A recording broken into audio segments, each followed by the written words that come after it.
Welcome, everyone. Before we begin the meeting, we will have a prayer by Councilman Ken Hussey, followed by the Pledge of Allegiance. Thank you.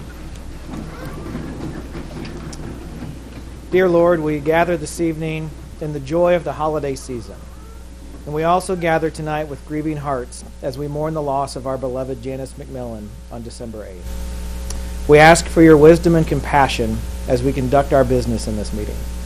We ask for safety throughout the holiday season for all who will be traveling. Let us be thankful for all that has been bestowed upon our community. We give thanks for the opportunity before us to serve our citizens.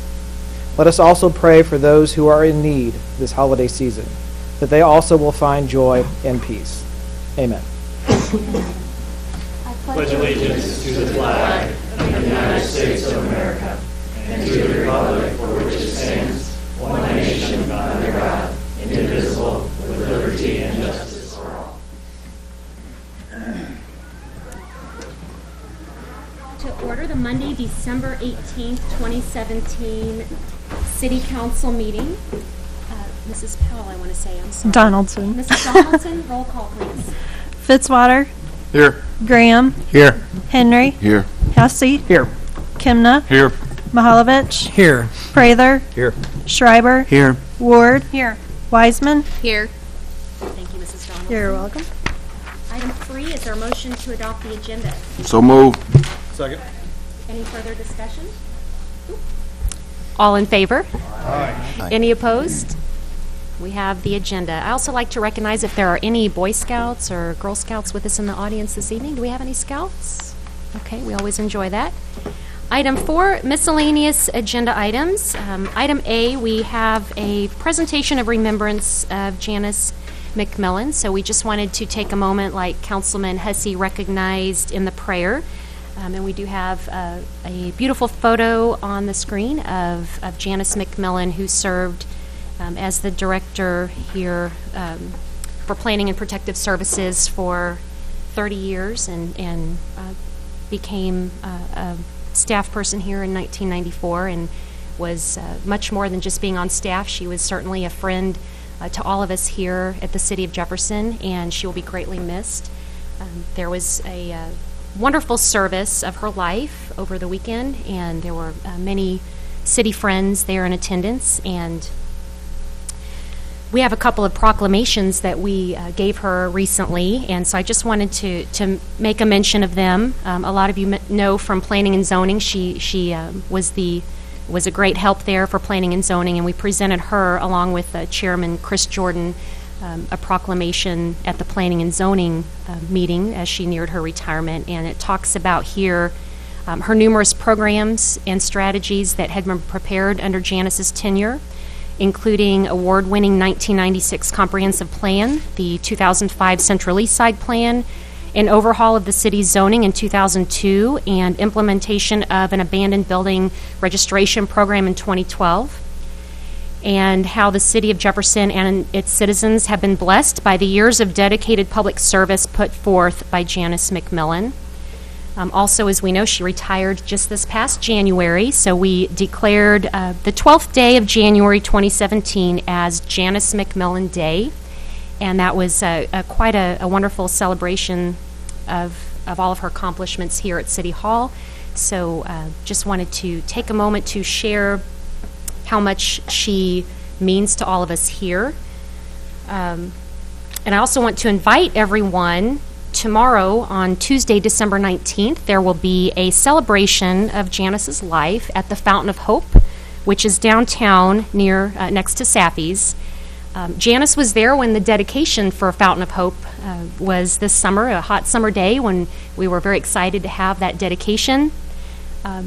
Many of you have seen the Fountain of Hope, and what's so special about it is the fountain is made up of tiles, glass tiles, and each tile has a ribbon representing people who have dealt with cancer, survivors, or those who we have lost. And so it's a really beautiful fountain and a beautiful tribute to so many in our community. And who would have thought this summer, when Janice was there as part of her involvement with our Arts Commission and Arts Foundation, when we had that dedication, that here we would be giving her own tile at the Fountain of Hope. So that remembrance is tomorrow, December 19th, on Tuesday at 5:15 p.m., and we'll have a brief service there just to celebrate Janice and dedicate her tile at the Fountain of Hope. So certainly she will be missed by many of us, and I feel like when I heard the news, which was so sudden and so quick, I just felt like, wait, we're not finished. We haven't finished Capitol Avenue.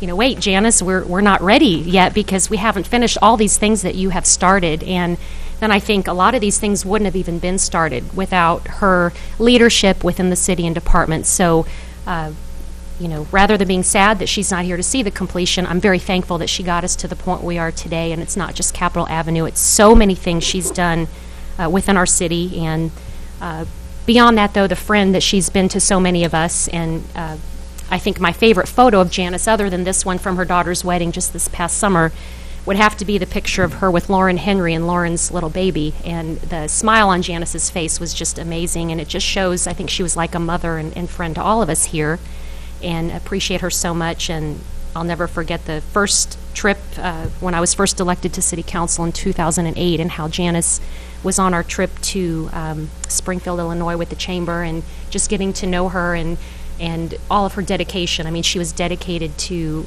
those kind of trips and learning about planning from every city that she could, and bringing that here to Jefferson City. So I just say all of that to recognize her and show how much we appreciated her in her many years at the city, and that she continues to also impact the growth of our city and all that she's done in her lifetime.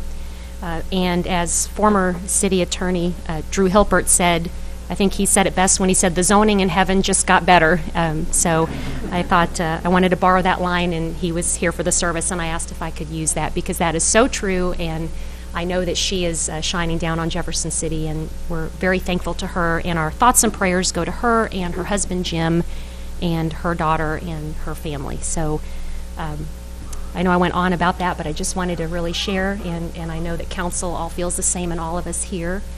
And certainly if anybody wants to add anything, if I missed any, it's hard to put her into words. And in fact, I didn't think I'd be able to say any words, to be honest, so I'm thankful to the Lord for letting me at least get through that. So thank you all, and she will be greatly missed. Item B, recognizing December Outstanding Employee Diane Carey. So we have Mr. Kroll here for this moment of celebration. And I will ask Diane to come up, and the director of the department, Sonny Sanders.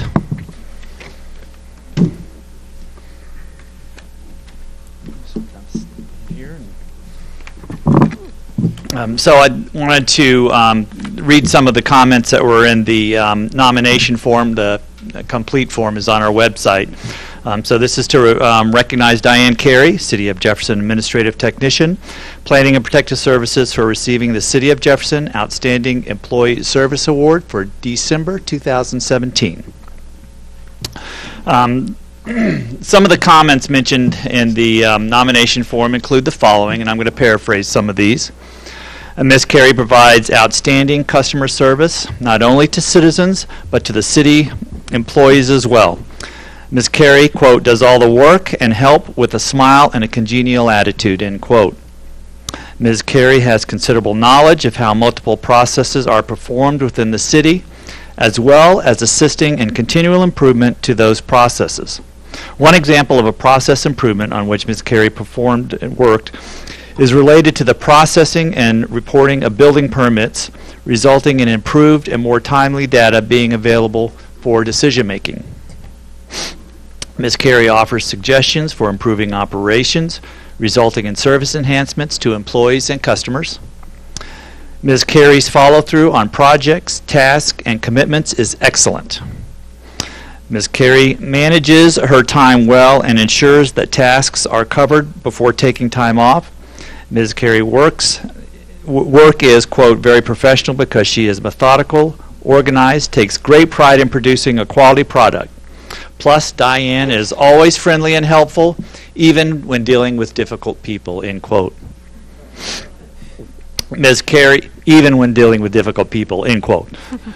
Ms. Carey takes extra effort to ensure information which is put into various city informational and accounting systems is accurately and timely filed. Ms. Carey is, quote, diligent and conscientious about getting the job done and putting forth more effort to make sure the job is done correctly, end quote. Ms. Carey's significant contributions to the overall quality of life of the city are recognized and appreciated. So congratulations and thanks to Diane Carey, City of Jefferson Administrative Technician in the Planning and Protective Services Department, for receiving the City of Jefferson Outstanding Service Award for December 2017. And you have some fan club members here. You want to introduce them real quick? Sure. I have my husband, Bill Carey, and then I have one of my daughters. I have 6 kids, but Heidi is here with her husband, Jacob, and then Sebastian and Arden. So, and then I have some of my co-workers who have come. Great. Well, fantastic, Mrs. Carey, and we appreciate your fine service to the city, and congratulations on this recognition, and we appreciate your extra service that you do for all of the city. We really appreciate everything. So I want to present you now with the city coin. So come on forward and we'll get a picture.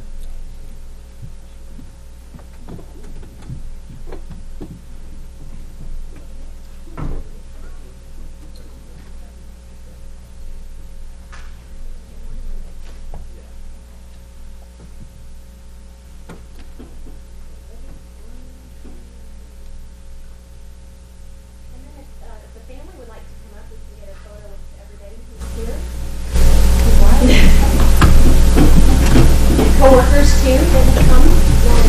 The whole fan club. The fan club. Diane fan club. You want somebody to take a picture of this?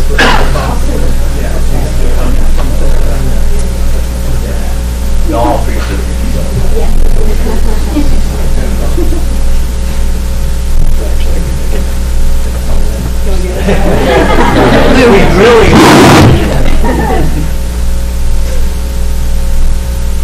Okay, ready? 1, 2, 3.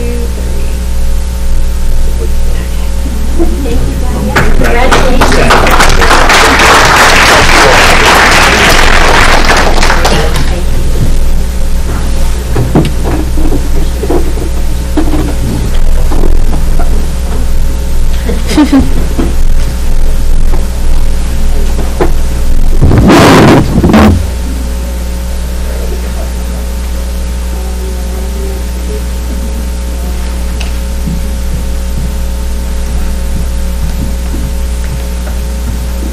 Congratulations again, Diane and family.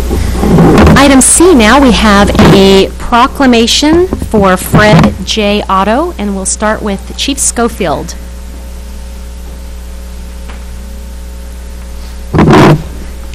Thank you, Madam Mayor and members of council. At an event earlier this evening over at the Jeff City Fire Museum, 911 East Miller, we honored the family of Fred J. Otto. Fred was a Lynn volunteer fire department member. 60 years ago today, on December 18th, 1957, was downtown when a fire broke out at the J.J. Newberry store, and he offered to help. And through that assistance and his hard work, they were able to keep the fire from spreading. Unfortunately, Mr. Otto succumbed to his injuries from smoke inhalation and died from that experience. So we wanted to take the opportunity to recognize this significant event and the sacrifice that the family made. We presented them with some mementos at the Fire Museum, and respectfully offer to you tonight an opportunity to grant them a proclamation to that effect. Thank you, Chief Schofield, and I will read this proclamation, and I also thought, as I read it, if I know there's some family members here this evening as well, if they would like to come to the podium, and that way we could recognize the family members too. So if y'all would like to come forward, and we had, and actually I think almost the half of the room is family. We appreciate that. So we're thankful and would like to recognize everyone, and especially his 3 sons that are here with us this evening. And so there was a really nice ceremony and service that was held at the Fire Museum, which I think was very appropriate to have it there. And we are so thankful to your family and the sacrifice and all that you have had to go through, and how much we appreciate your father and his service to our citizens, and how important it is. And I know at the Fire Museum, the program included talk about that particular fire and other fires, whether they're in the downtown like this one was, or other places. And I know this one occurred 60 years ago, and we had one at our next door, the business next to ours, just a few years back. And I will never forget the feeling of watching the firefighters going into the building, knowing that the fire was there, and you watch them go in, and that moment as we just stand there and watch and think, wow, they're going in there and they're doing all of this for us, and to witness that. And I know that the firefighters do that on a daily basis, and they sacrifice for all of us, and there are no words to express how thankful we are, but I do want to share this proclamation and express how much gratitude we all have as a city council and as a community for your father, who made the ultimate sacrifice for all of us. And I think what we can do is continue to keep your family in our prayers, and also be thankful for such a wonderful family that you have here, and how you've all been so strong together and come together to be here for this, and how much we appreciate that. And I think as council members, and we are tasked with making sure that we provide the fire department with all that we can as far as resources and all of those in public safety, and how important it is to take care of our fire department and our firefighters, and make sure they have training and other appropriate measures as much as we possibly can. And I think this is a constant reminder for us. So I'll share this proclamation, and then I'd like for all of you to introduce yourself, and you may have a few words as well. So this proclamation reads, whereas Fred J. Otto served as honorably as a volunteer firefighter with the Lynn Volunteer Fire Department, and whereas Fred J. Otto died December 18, 1957, from injuries sustained at the Newberry store fire at 214 East High Street in Jefferson City, and whereas Fred J. Otto honorably served the people paying the ultimate sacrifices, and whereas Fred J. Otto is deeply missed by the fire service and the community, and whereas the people of the city of Jefferson wish to convey their deepest sympathy to the family and friends of Fred J. Otto, therefore I, Carrie Turgeon, Mayor and City Council of the City of Jefferson, do hereby recognize the supreme sacrifice made by Mr. Fred Otto 60 years ago today on December 18, 1957, in service to the community. So this is a tribute and token of our appreciation. So thank you. And we're thankful to have all three of you here, and if you'd like to say a few words. Madam Mayor, and Chief Schofield, thank you so much, and City Council members, for this remembrance, and we appreciate it. There was a beautiful event. Thanks so much to the Chief and his staff and the Museum Board for remembering our father. Thank you. Thank you. I'm the middle son, Harry, Tom, Dick, but it is a legitimate Tom, Dick, and Harry. But this memory tonight actually created memories, because as an 8-year-old, you really don't have that many memories when your father passes. Your memories are quite limited. But this evening, I was very proud to be introduced as one of Fred Otto's boy, and also very proud to say that I was one of Martha Otto's boys also. So we thank you. I know Dad did not expect the outcome of that evening, but being dedicated as a public servant, I'm very, very proud of what my dad did, and very, very proud that Jefferson City and the fire department came forward to do this. Thank you for making memories for an 8-year-old boy that is now 68. Thank you. You're very welcome. These guys put the pressure on me. You know, I'm probably a man of fewer words than what these two are. I was only 4 at the time. I don't have a lot of memories, but the memories I do have come from them. Thank you all. Thank you.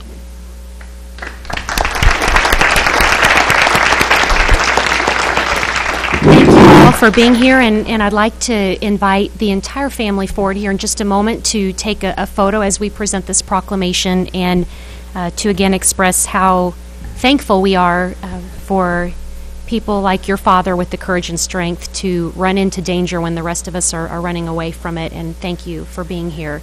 And Chief Schofield, did you want to also add anything about the Fire Museum? Just wanted to add that we are making this this display that was constructed for this evening a permanent part of the museum. So wonderful. And we do have some museum board members here with us tonight. We have Jane Beadham, I believe, Steve Holtmeyer, Tim Young. Is there anybody else that I missed from the museum board here tonight? We also have some firefighters that came over and to support the family and were part of the event tonight. But if folks want to come over and see the display there, it's been, I think, a labor of love for a lot of our museum workers to build that, and it is available by appointment for anybody to come check it out. Well, the Fire Museum is definitely a wonderful asset to our community. It was very fitting to have the ceremony there this evening, and I hope people will come and enjoy the display that is there in tribute and appreciate that. I also want to add a note that Mr. Fred Otto was a World War II vet, and we appreciate him being a veteran and his service not only to the fire department and our citizens, but to our country as well. And if we could, I know there's a large family, and we're happy to see that really from all over, not just from here in Jefferson City. I know some traveled from, I believe, Kansas City and beyond. So maybe, did you say St. Louis too? St. Louis and Kansas City. So if we could just have all of the family come up here, and then maybe the firefighters could get on the ends there, and we will present this proclamation and take a photo with the family. Thank you.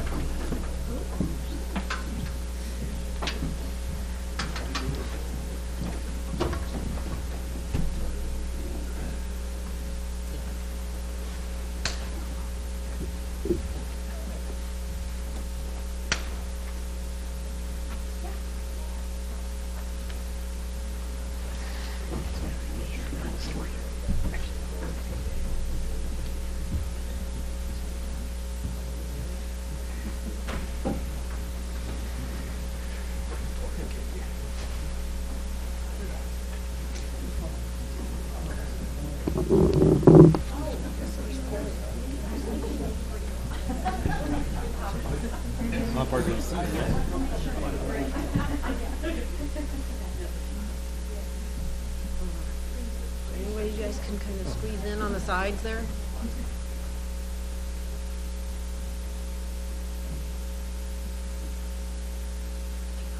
This is just not going to be pretty.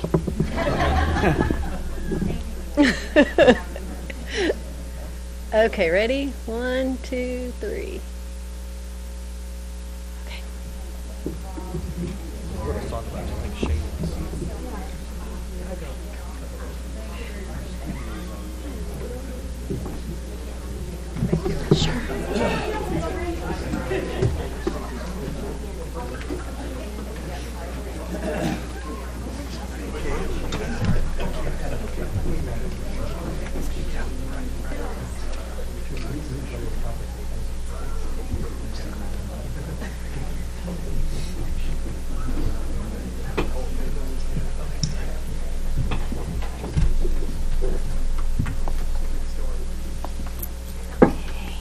Thank you again to the Otto family. That was a nice tribute.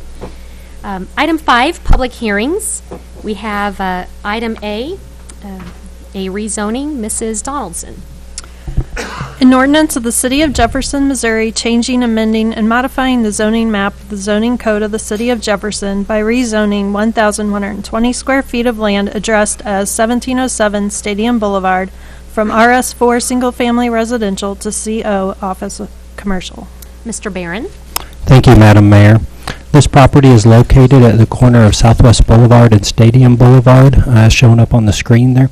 There are two properties highlighted on the screen, and the rezoning really only deals with one of them, but I'll explain. The property located there on the corner is an office building with a parking lot located just immediately adjacent to the intersection.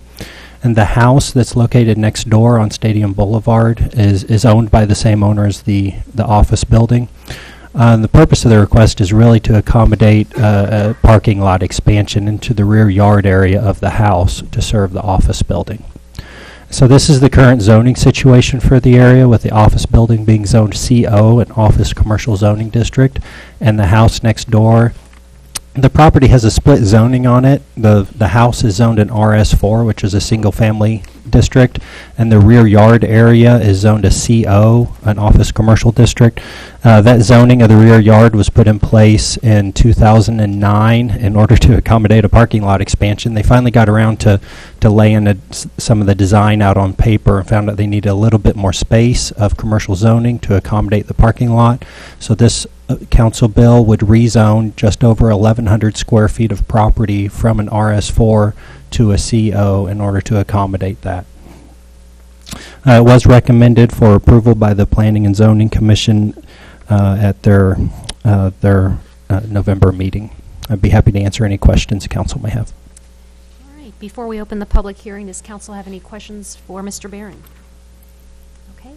At this time, we will open the public hearing portion. Is there anyone here that would like to speak on Bill 2017-93? Welcome. Thank you, Madam Mayor, council members. Patrick Kramer, Central Missouri Professional Services, 2500 East McCarty Street. I have with me Bert Deerhoff, the owner of the property. We're here to give you some information concerning the project to answer any questions you may have. You already heard some of the specifics Eric mentioned of the case, but I wanted to give you a little history of Mr. Deerhoff and the property. Mr. Deerhoff opened his business in 1978 and built this office at 1301 Southwest Boulevard in the early 1980s. In 1997, he purchased the house east of his office at 1706 Stadium Boulevard. Over the years, the business has grown and continues to grow. As the employees are hired, their clientele grows, so does the need for parking. We looked at several options for parking for this development, one of which looked at demolishing the house at 1706 Stadium Boulevard. Mr. Deerhoff has also proposed using the access through the office building parking lot at 1305 Southwest Boulevard, which is next door just south of Mr. Deerhoff's property. The negotiations for that were unsuccessful. After several meetings with city staff, it was determined that utilizing the proposed plan, a parcel division and a series of variances would be an acceptable approach, as this would protect the single-family development along Stadium Boulevard. As Eric mentioned, this did go through planning and zoning. It also went through Board of Adjustment with 4 variances brought before the board. Those variances passed, and we believe we have a good plan in place for this property. With that, Mr. Deerhoff and I are available for any questions that you guys may have. So, thank you. Thank you, Mr. Kramer and Mr. Deerhoff.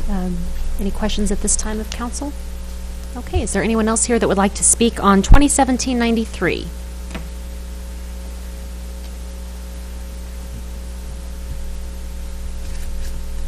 Welcome. So that you know, I get to watch these people drive in and out of that driveway. I feel sorry for them. I feel sorry for the other side of the highway, up the street, to get in and out for commercial business. One of these days we're going to have a major fatal accident there because people don't pay no attention. They go 35, 40 mile an hour through that intersection, and it's very cluttered. It's the best thing that will ever happen is knocking down that house and having parking for them, because it is a major business. It's been there a long time. That's in my ward, and I really would appreciate it if you allowed it to happen. Thank you.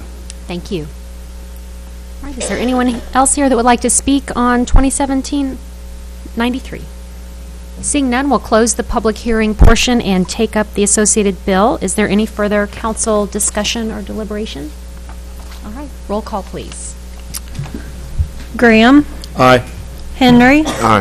Hussey. Aye. Kimna. Aye. Mahalovich. Aye. Prather. Aye. Schreiber. Aye. Ward. Aye. Wiseman. Aye. Fitzwater. Aye. Bill passes. Thank you. Item 6, appointments by the mayor. We have several appointments to boards and commissions, and I'd like to say thank you for so many people who fill out the forms and who volunteer to serve on these. So, Mrs. Strope, would you like to give us an update? Sure, thank you. So we have a number of, some of these are new appointments, many of these are reappointments. We have 3 appointments to the Convention and Visitors Bureau, 1 to the Board of Electrical Examiners Review, 2 to the Historic Preservation Commission, 2 to the Board of Plumbing Examiners Review, and then we have a slate of 9 for the Human Relations Commission. Thank you. Does council have any questions or comments on that, or do we have a motion to approve the slate of appointees? So moved. Second. Any further discussion? All in favor? Aye. Any opposed? Motion passes. Item 7, presentations from staff, consultants, and invited guests. There are none this evening. Item 8, announcements by mayor, council, and staff. And I'll remind everyone that our council committee meetings are always on our calendar at jeffersoncitymo.gov. So you can certainly see our agendas and meeting times and locations. Are there any announcements by the 4 standing committees at this time? Okay, and check that, because I know with the holidays some meetings have either been canceled or moved around. And I have a few of my own announcements. First, we had the Wreaths for Heroes on Saturday, and that was a very nice service. As always, in having a tradition carried on that was started by Lorraine Atkins, and this was the first year without her there, and it was nice to see the community come together and continue that tradition for Wreaths for Heroes. Also wanted to mention that on Wednesday last week that we had a tour of the riverfront area. We had several council members there, and it was a nice chance to look at the land known as Adrian's Island and see what the potential is. It's a project that's been talked about for several years, but now it's something that's within our reach thanks to the generosity of some donors, including B.J. DeLong and others who see the value in that. And for those of you that couldn't make it, I know there were some other work conflicts or different things that weren't able to. We'll make sure in the spring to do that again. And I will be sure to share pictures and information and get that out to the council and to the public so they can see what the tour was like. And we didn't have a quorum, but there were several people there, and we took pictures. And I know News Tribune did a nice article summarizing it as well, so if you didn't get a chance to see that, it's a very good summary of the tour. So that was exciting to see the potential there. I know we're a river city without access to our river from the capital side, so it's very exciting to see that there is potential, and the access would be a bridge from the Capitol, basically the Senate Garage area, from the Capitol over the railroad tracks down to the riverfront, and it would be ADA accessible and at-grade crossing, and it would be an area that, or it would be at-grade ADA accessibility, and the area that it lands is mostly dry and floods very rarely, as the newspaper article points out. So a lot of myths were looked at as far as people who think it's just not solid land. It's very solid and stable and full-grown trees, and the size of the land too, and the amount of acreage. When you think about 30 acres, that's a pretty substantial land, but since we don't see it, we don't realize the extent of it. So that was an exciting tour, and thinking about the future of riverfront access. And my last announcement is about the SOMO Power Hour Plunge, and there are 2 of us seated here that did the plunge. Councilman Mihaljevic, with his Olympic gear, went through the hazmat sprinklers, and I'm happy to report that we did reach our goal of $10,000, and for the first ever Special Olympics Power Hour Plunge to ever have in Jefferson City. So very proud of all those who donated to that, and you still can at somo.org if you didn't get a chance. But this is a kickoff to all the plunge season. They're still doing it at the lake and in Columbia and all the plunges around the state coming in February and in the coming months. But it was nice to kick it off here in Jefferson City, most importantly as we get ready to welcome the new Special Olympics Training for Life campus, which will be the only one of its kind in the nation. So we want to support that here in Jefferson City, support our athletes by doing that. So we survived, right, Rick? Congratulations on being a cheerleader to get the 10,000. That was quite a big mark for the first time. Well, thank you. And I think I wore my goggles around for a few days after just to keep fundraising, because we hadn't quite made it there yet. But I think we did now, and also Chief Schofield, who led the way through the hazmat sprinklers, but that was no big deal to you. You must do that all the time because you just walked through like it was nothing. Well, you did great walking through there, and I was prepared, though. I had my swim cap and goggles, and I think I was fine. My, what do you call, floaties, just in case, on the arms, so we were in good shape. But that was a very, very cool event, so I hope it's the first of many annual ones to come. And are there any council announcements? All right, I know we have a staff announcement. Mr. Sanders? Thank you, Madam Mayor. As part of our Affirmatively Furthering Fair Housing program, we are working on a plan to help ensure that all the neighborhoods in the community are places of opportunity with fair housing. We will be having two public meetings to gather information at the first of the year, one on January 3rd here in the council chambers between 4 and 6, and one at the Dorothy Parks Community Center the following day, the 4th, between 4 and 6. We also will have on our website, the main homepage for Jefferson City, a link to a survey that people can fill out. And I'd be glad to answer any questions. Thank you. Any questions for Sunny? All right. Any other staff announcements this evening? Okay. Item 9, presentations from the gallery on specific bills or resolutions. And we do have 2 signed up. We have Mr. Art Hernandez to speak on the Historic Preservation Ordinance.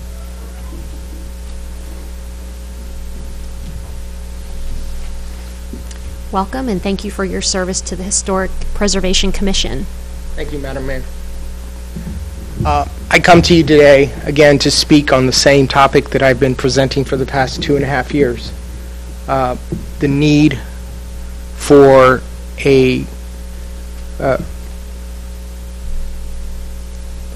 an understanding of the Historic Preservation Ordinance. I understand very little about the economic impact that this would have on the city. I don't pretend to be an economist or someone with a great depth of knowledge about what this will mean to real estate prices and futures in the future. I don't think anybody can. But I can explain to you a few things that I have found in my research and in my investigations. There are 2 proposals, 2 recommendations before you. One of them, they're almost exactly identical. One of them from Planning and Zoning, which recommends a 75-year ordinance review threshold. And the one that came from my commission and my fellow commissioners from the Historic Preservation Commission of 50 years. I understand the hesitation. I understand the real estate and the realtor board's concerns. But again, we can't predict the future. I can tell you that if you were to just Google, like I did for the past 15 minutes, realtors and historic preservation, the first 17 pages have nothing but positive reviews about how realtors can use historic preservation and historic properties to promote and expand their businesses, how those properties can promote and expand the tax base and the population surplus, to paraphrase Ebenezer Scrooge. Historic properties are important, not just to this community, but to all communities, but especially to this community. This city is not just historically important to Missourians, it's historically important to the nation. This was the first true capital west of the Mississippi. It was home to the first real prison west of the Mississippi. It was the home of famous people, infamous people. These buildings are important. This is not just about demolition. It's about preservation. To put the burden of these buildings and the history of these buildings and the stories that these buildings can tell and the people that these buildings can attract to the wayside because of concerns that none of us can predict. I've been tasked with preserving the historic buildings of the city of Jefferson. So I'm going to tell you, I think that's foolish. That's my opinion. Because I'm tasked with protecting those buildings. I'm tasked with preserving their history. And to present to you and to the public that those buildings are the most important things that you have here in the city. Because those buildings represent people. And your story and my story. And the future. We've spent so much time worrying about other buildings and protecting those buildings. And this city has gone through lots of money to deal with those issues. This is of the same value and of the same venue. And protecting those buildings is what I'm tasked to do. And I'm telling you, please protect them. I'm asking, as the chair of the Historic Preservation Commission, that you consider the 50-year threshold. There's buildings that are worth it between 50 and 75 years. Thank you. Thank you. Any questions of council? Thank you. Thank you. And next we have Mr. Brian Bernsketter to also speak about 2017-105. Welcome. Thank you. Madam Mayor, members of the council, Brian Bernsketter here on behalf of the Jefferson City Area Board of Realtors. Most of you hopefully got a letter from some of our members, your constituents, talking about their concerns with the proposed demolition ordinance, so I don't want to go over them too much. But I did want to point out a couple of things that are, maybe to illustrate their concerns. One of the things in there talks about plans for preservation. So as a condition of getting a permit to demolish, you would have to come up with some sort of plans to preserve notable features of a home, which is, and generally if you go through one of these homes and you have items that you can sell, you're going to sell them. But if you don't have a way to sell them and the commission says you have to preserve them, then you're left with sort of a scenario in which you're basically storing stuff on behalf of the city. And I guess so, if there was a staircase that was notable. So the commission could say, as a condition of the permit, you have to take this staircase and preserve it. Okay, where am I going to put it? Am I supposed to store it in a facility, for years until someone comes along? Is the city going to store it? I think there's just some real practical implications. And you can go all the way down, even to light fixtures. I mean, it's still the same. How was the public's interest served by preserving that in a storage shed? Which I think is one of the situations that you may end up with if there's no one there to buy it. So I think that's a concern that we have. The other one that was addressed, we appreciate that, is just some clarification on the review process. An economic return from one person to the next is going to be largely subjective. Some folks may say that a 1% return is on rehabbing a property is reasonable. Others may say it's 20%. And I think both of those people would be right given whatever circumstances that they're in. You think about some of the other things that could cause a problem in terms of asking for an economic return about whether or not a building can be rehabilitated.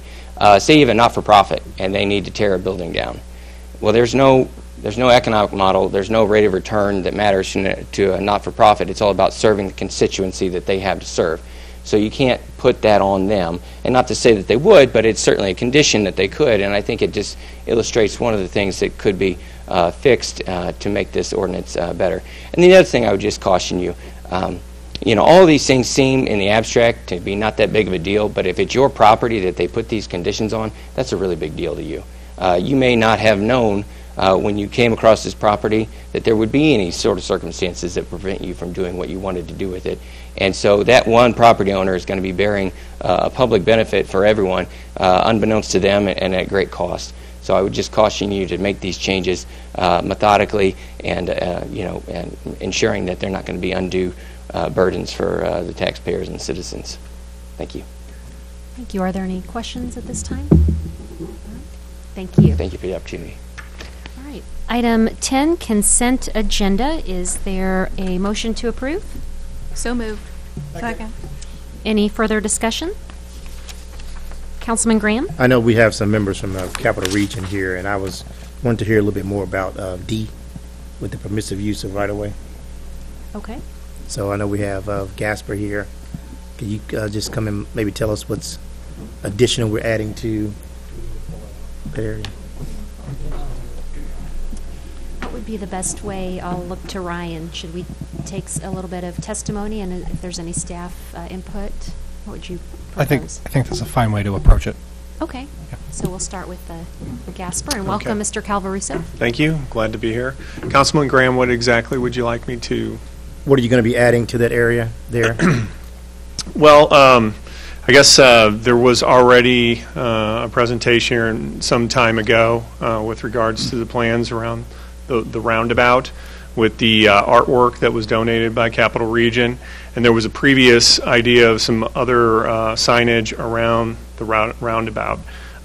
Since the time of the approval and since the time of implementation, there was a decision made by Capital Region that we would like to have our logo placed on that roundabout. And so our reason for presenting here today is to change the variance so that we can proceed with the existing presentation. Thank you. And thank you, Mr. Calvaruso. Any further discussion or questions? Okay. Any other? I guess we don't necessarily need any staff report on it, so should we just take up consent agenda? Would council be comfortable taking it up as a whole? Okay. So we have a motion and a second, and any further discussion? All right. All in favor? Aye. Aye. Any opposed? Okay, that is unanimous, and thank you again for being here. Item 11, bills introduced. We have 2017-95. An ordinance of the City of Jefferson, Missouri, authorizing the mayor and city clerk to execute a contract with Houck Transit Advertising. Mr. Marash?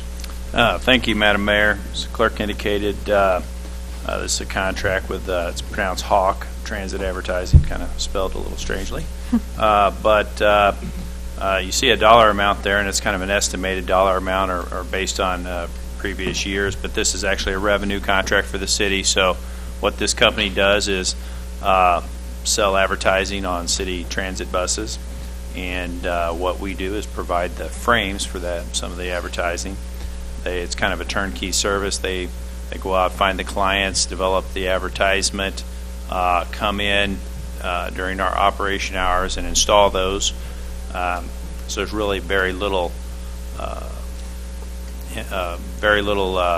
manpower on the city's part to do this work. So this is a 3-year contract, the way it's structured now, with the opportunity for renewal, 2 1-year renewals, and of course on the 3 years the city could cancel at any time, giving some notice in accordance with the contract. I'd be happy to I guess the revenue guarantee is at least $7,000 a year, but the last 3 years have averaged about $20,000. Great. Any further, any questions or deliberation? Okay, thank you. 2017-96. An ordinance of the City of Jefferson, Missouri, authorizing the mayor and city clerk to execute a $553,402.21 agreement with CSE Enterprises, LLC for the ABB pump station replacement project. Mr. Marash? Thank you. As clerk indicated, construction contract. This is CSE Enterprises. They're out of Rolla, Missouri. We took bids for replacement of the ABB. We refer to it as the ABB pump station. It's over at the airport. If you drive in, that's where it's located. You'll see it elevated there in front of the airport. But basically, not only ABB, but it does serve as the pump station for Holt Summit transmission coming into the city for the waste line. So this is a wastewater project. Pumps the waste from that station to the plant. The current one's a little over 40 years old, I believe, and this would replace that. Be happy to answer any questions. Thank you. Any questions? Councilman Hussey? Mr. Marash, was this a planned replacement, part of our master plan on things, or was this kind of a surprise? This is something that if our bids came in adequate on other projects that we could tag on at the end, and so that has happened. We got actually a very good bid on this project. If you look at the bid tab, we're a little concerned with that because of the low numbers, but we did contact other clients of this firm, and they have done this similar type work for them. The contract, we even call the contractor, and you sure you haven't missed something? And their basic deal is they feel they can do the project without constructing a temporary part of it. So, and they've had success doing that in other projects. Thank you. Any further questions? All right. 2017-97. An ordinance of the City of Jefferson, Missouri, authorizing the mayor and city clerk to execute an agreement with Rehagen Electrical Contracting Incorporated in the amount of $97,938 for the Christie Building Standby Power Project. Mr. Marash. Thank you. Again, another construction contract, Rehagen Electric here in Jefferson City.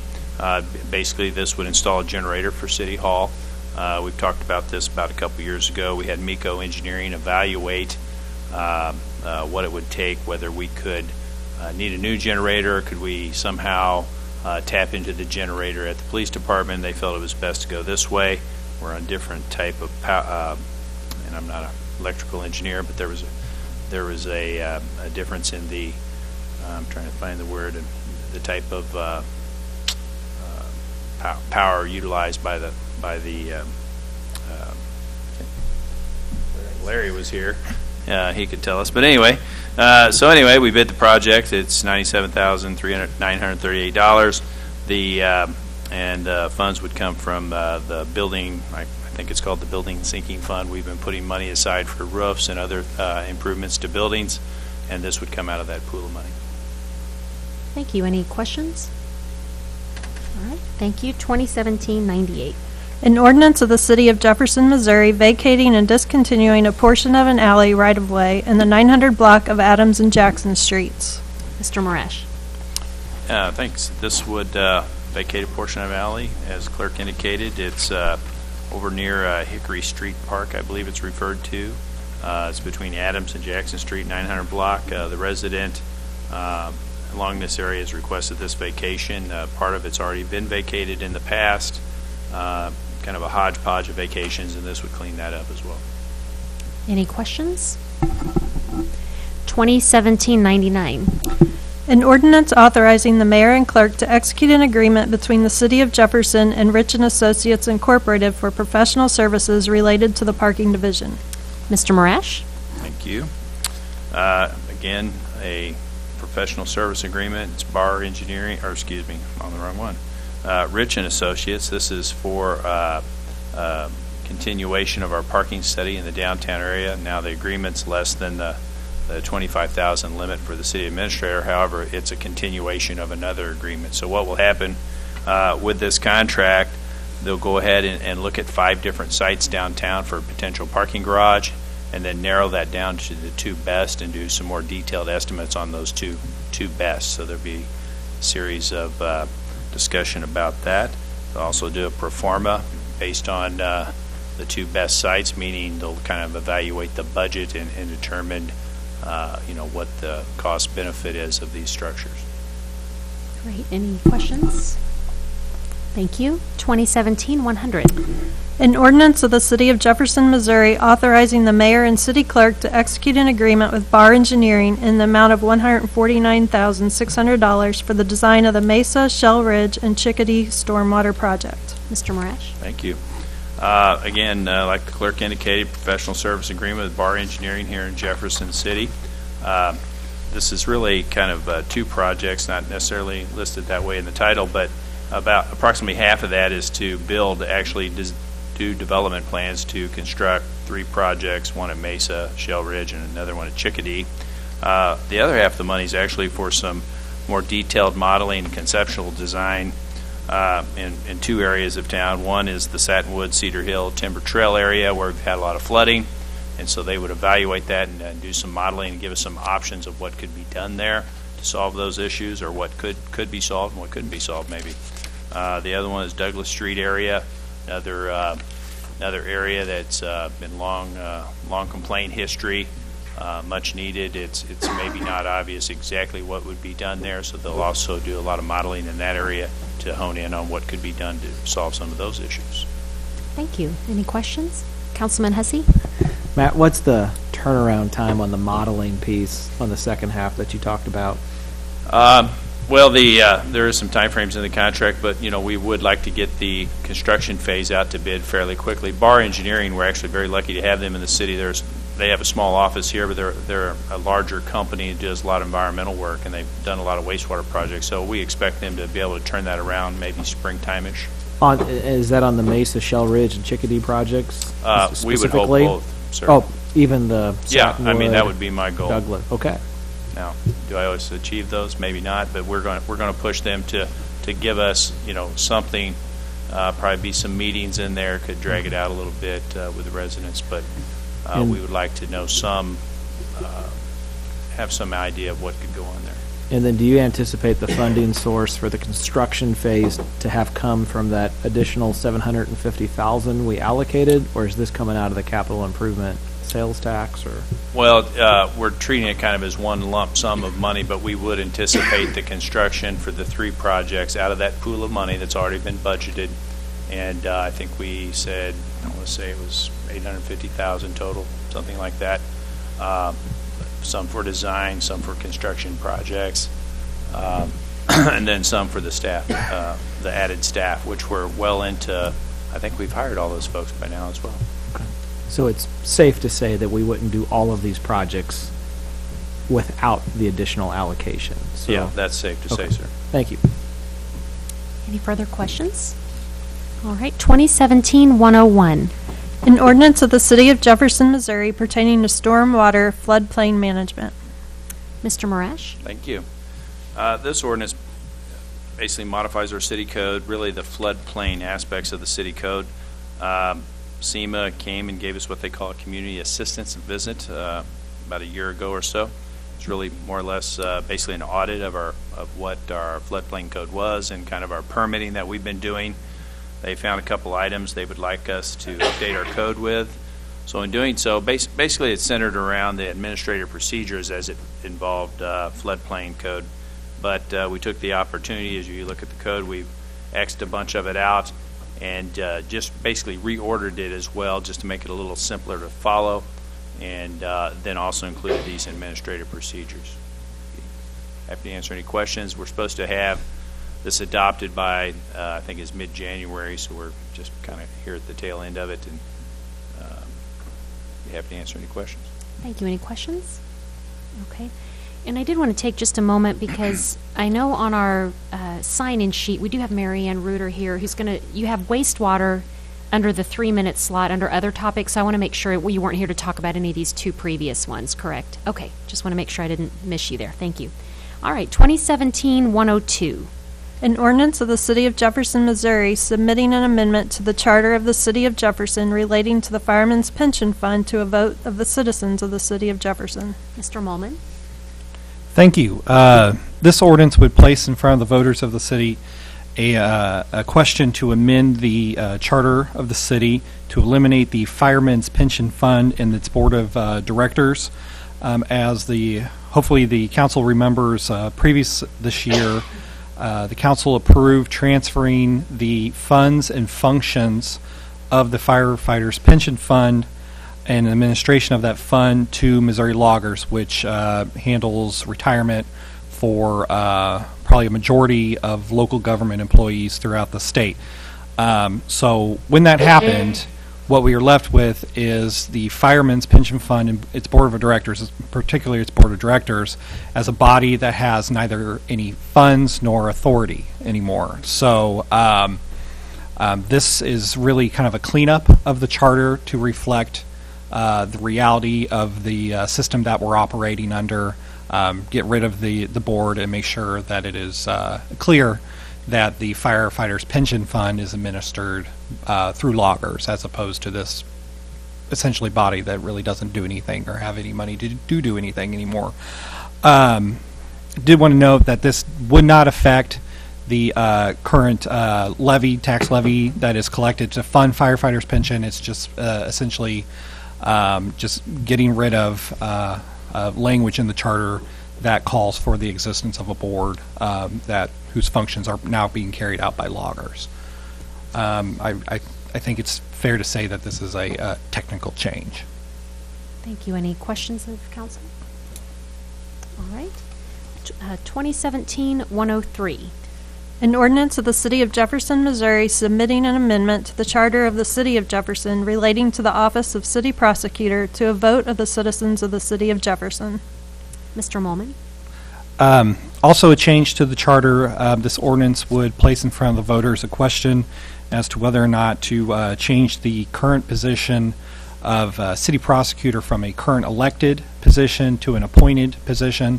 Like the firefighter pension fund ordinance previously, a version of this ordinance was previously on the city council agenda this summer and was moved to the informal calendar.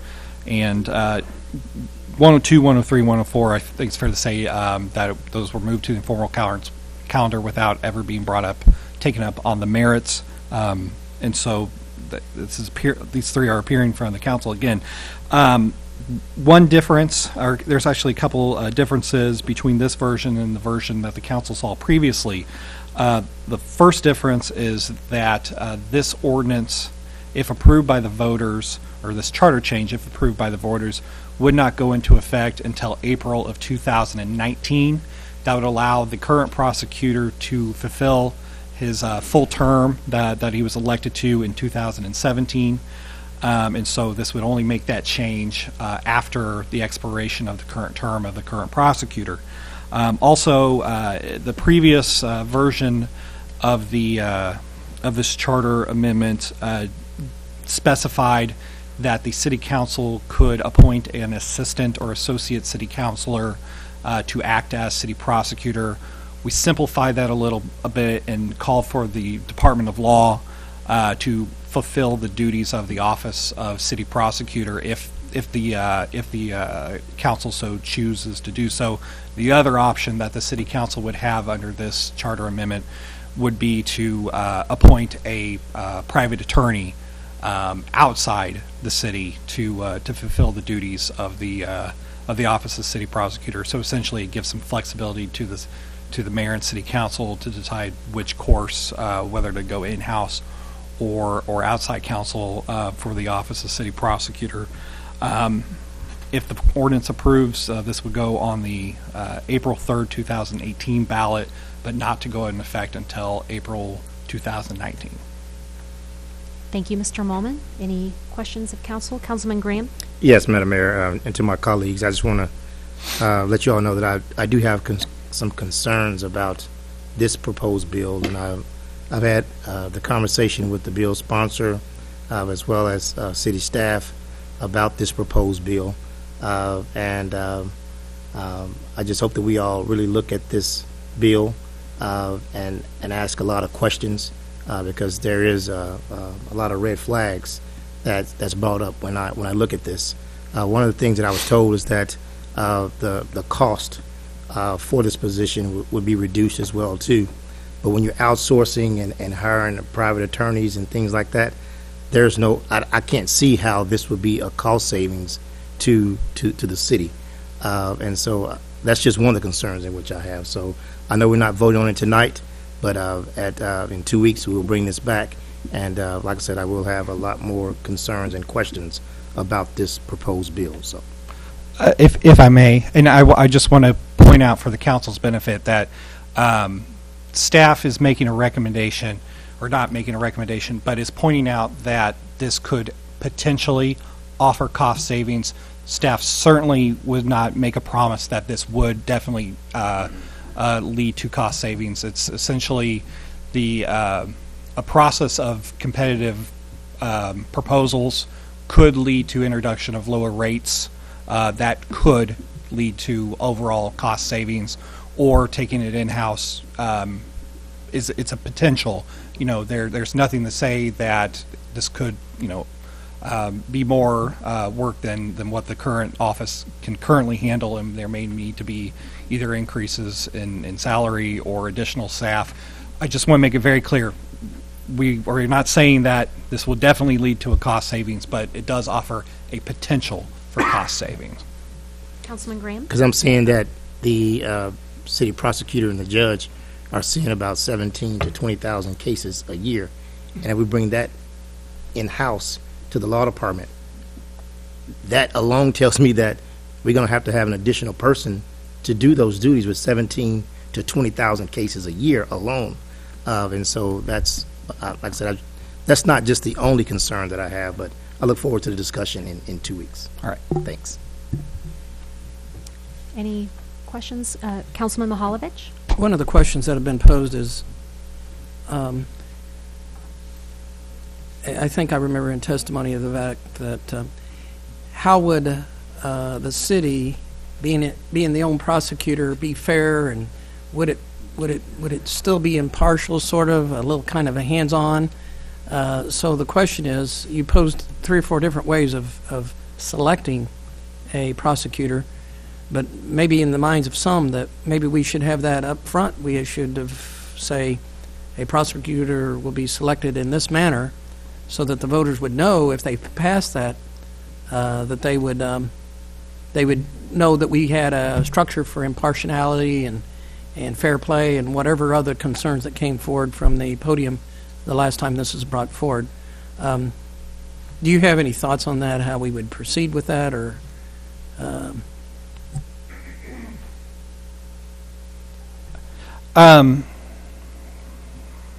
There's always a tension between addressing concerns that came up and simplicity in administration, and so you always have to find a balancing act.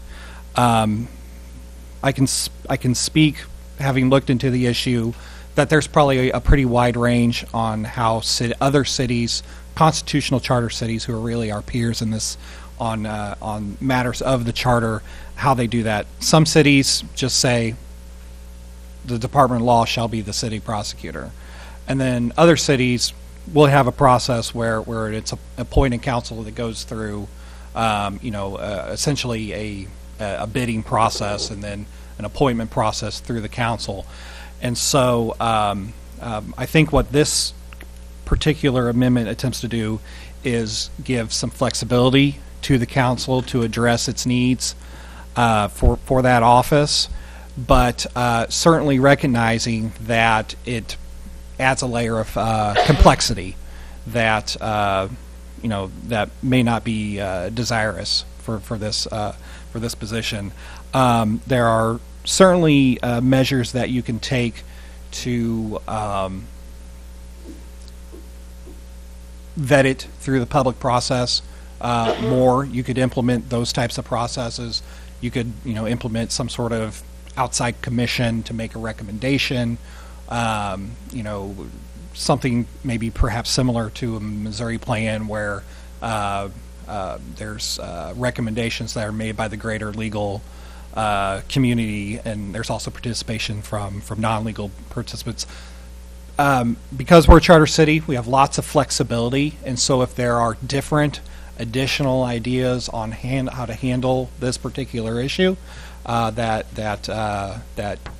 any council member would like for us to explore, we're certainly open to do that. I think in this area, the world's kind of our oyster, and we can figure out what works best for the city of Jefferson. If it's not this or what we're doing currently, there's lots of things that you could do to open up that process and maybe take a little different tact.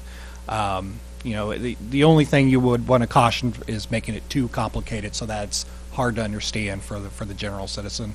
But that's a balancing act. Thank you. Any further questions? Councilman Prather? I just want to concur with Councilman Graham's comments that we need to proceed with caution, especially whenever there's a change as such to the city charter. We shouldn't take that lightly. Thanks. Thank you. Any further questions or comments? Okay. Item 2017-104. An ordinance of the City of Jefferson, Missouri, submitting an amendment to the Charter of the City of Jefferson relating to term limits on the office of council member to a vote of the citizens of the City of Jefferson. Mr. Mullman. Thank you. Once again, an ordinance to propose a question to the voters of Jefferson City to amend the charter, which would change the terms of the charter relating to term limits in the office of council member. What this proposed charter amendment would do, essentially what we have now is once a person serves 2 terms on the city council as a council member, the charter imposes what I'm calling a lifetime ban. So essentially a person serves those 2 terms and then is forever ineligible to hold the office of city council member. Sorry, 4 terms. Sorry about that. Forever. Well, you could. Once they fulfill the full term or the full set of terms, they are no longer eligible to hold that office. What this amendment does, it changes that from a lifetime ban to a, I think they're popularly called a cooling off period, in which there would be a certain amount of time that would have to lapse before that person could then re-serve on the city council. In this particular case, it's 23 months. 23 months is essentially a full term. It buys us a little time because it's not always a full 24 months between elections, terms. And so I think the theory behind the charter amendment is that it accomplishes a lot of the goals that term limits were originally thought to address by preventing someone from being a perpetual incumbent and requiring some turnover in the office of city council member, so that way there are new incumbents, and so that way one person doesn't forever hold the electoral advantage of being an incumbent and getting some new ideas and new faces on the city council with that turnover, but still not limiting the ability of someone who wants to serve as city council for more than 4 terms, giving them the opportunity to do that over the course of their lifetime. Thank you. Any council questions or comments? Okay. 2017-105. An ordinance of the City of Jefferson, Missouri, amending Chapter 8 Buildings and Building Regulations pertaining to review of demolition permits by the Historic Preservation Commission and establishment of public hearing procedures. Mr. Barron. Thank you, Madam Mayor.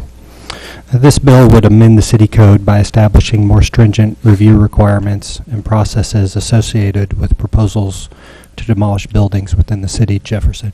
It is a topic that has received a fair amount of interest from members of the community. There have been a number of different meetings, public meetings that have been held over time regarding this.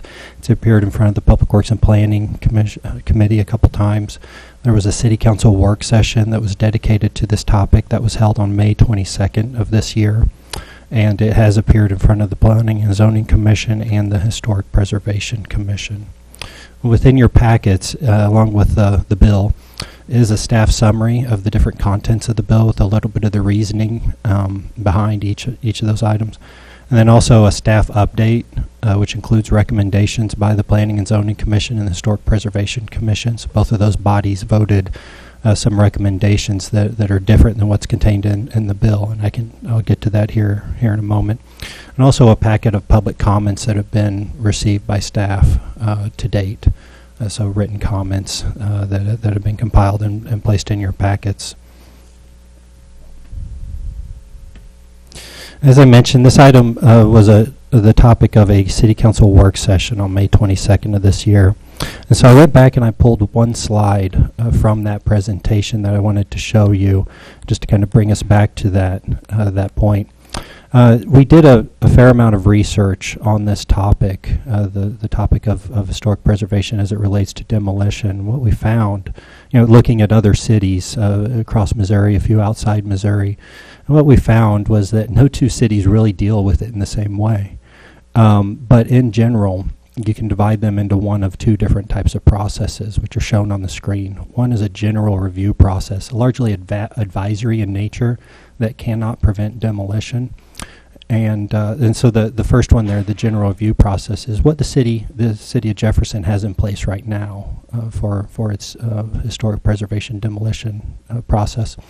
And then number two there, what I refer to as a certificate of appropriateness process, so something that's really associated with a decision as to whether a structure can be demolished or not. The certificate of appropriateness process is more like what is being proposed to you this evening with this council bill. It is a process that, when you look at other communities, is largely based on designated historic districts, so areas that cities have looked at, found to be historic, and designated them as such, and put the various controls in place, including demolition. But also, regarding a review of construction projects sometimes. And the main difference between the process 1 and 2 is that the second one can prevent demolition. So the city, through that process, can say no, that a structure cannot be demolished. And again, a common theme was that appeals, these items are often heard by the Historic Preservation Commission, and appeals to their decisions would go to the City Council. And so the bill that is placed in front of you this evening is a tiered process of review for demolition proposals.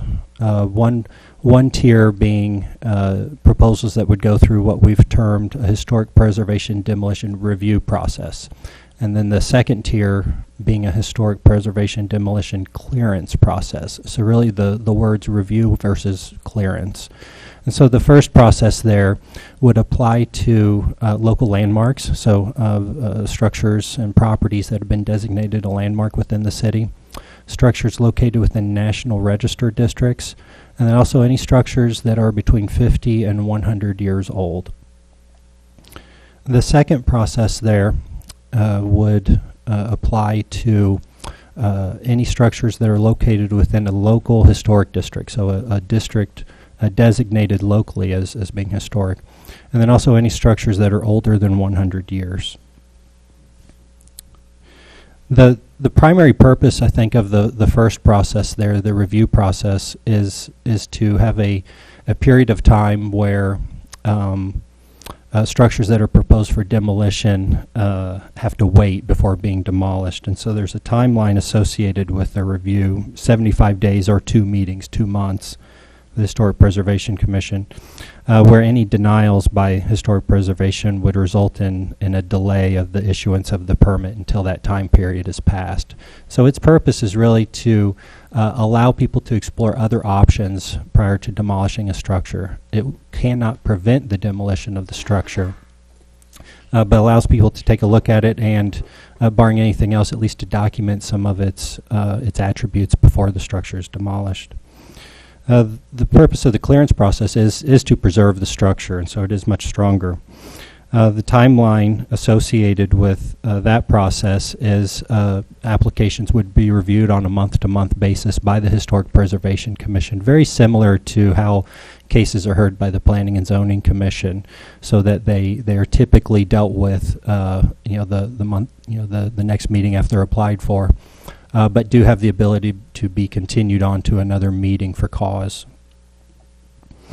That process would also involve a public hearing, so staff would actually post a sign on the property to identify that it's been proposed for demolition, and then hold a public hearing in front of the Historic Preservation Commission where anyone could voice their public comments on the topic.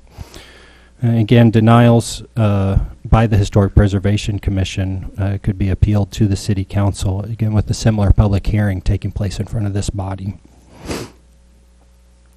As I mentioned earlier, the Planning and Zoning Commission and Historic Preservation Commissions both made some recommendations regarding this bill. One of their recommendations focused on the year range, with the Planning and Zoning Commission recommending that the threshold for the demolition clearance process be reduced from 100 years down to 75 years. And the Historic Preservation Commission made the recommendation that that threshold be reduced from 100 years down to 50 years. And then they both recommended a specific penalty section within the for the purpose of demolition permits. Someone demolishing a structure without a permit be subject to essentially a higher penalty than a normal code violation. As mentioned, there was a staff update incorporated into the council bill packet. Staff incorporated the penalty sections as recommended by both bodies into the bill. So the bill does contain a specific penalty provision for this, for relating to demolition permits, but did not incorporate a change in the year recommendation. So it's still listed as 100 years, and that is, of course, the council has the ability to amend that to whatever year range it may desire. Some of the review criteria that would be considered when demolition proposals appear in front of the Historic Preservation Commission are shown up on the screen. It's a tiered structure also. With the top two items there, the first one, or the top two items dealing with really historic criteria, and then the area below the line dealing with other factors. And so the review criteria are very similar to the criteria that exists for National Register nominations. So literally we went down that list and listed essentially the same criteria. And then also criteria relating to the visual impact on streetscapes and other historic properties. So when a building is taken out, obviously that could have some impact on surrounding properties. And if that area is historic, that is a very, very notable type of thing to be considered.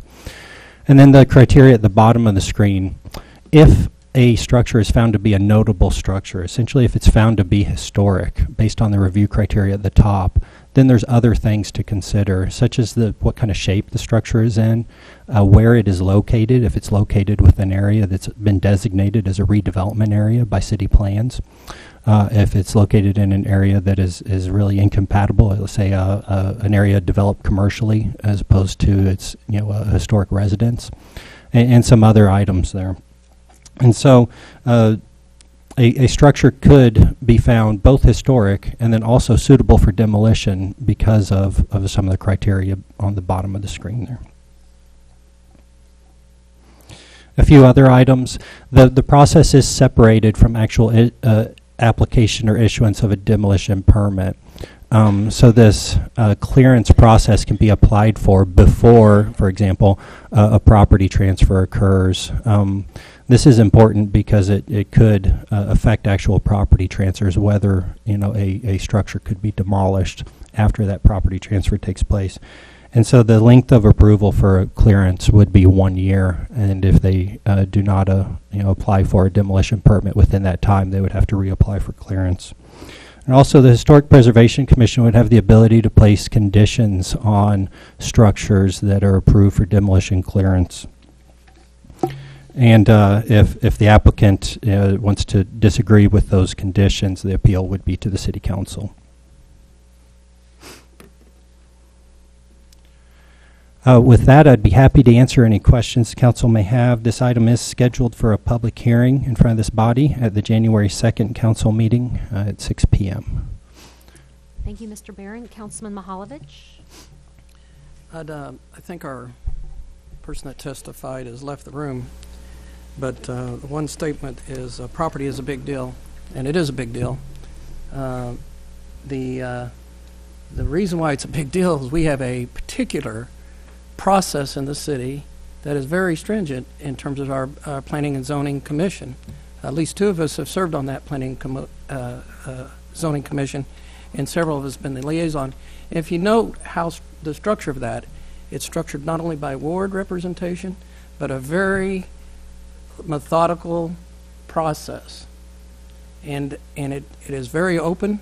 It has all the things that I would fear if I was not in favor of this, is that it's not an open, closed process. There's not well thought out.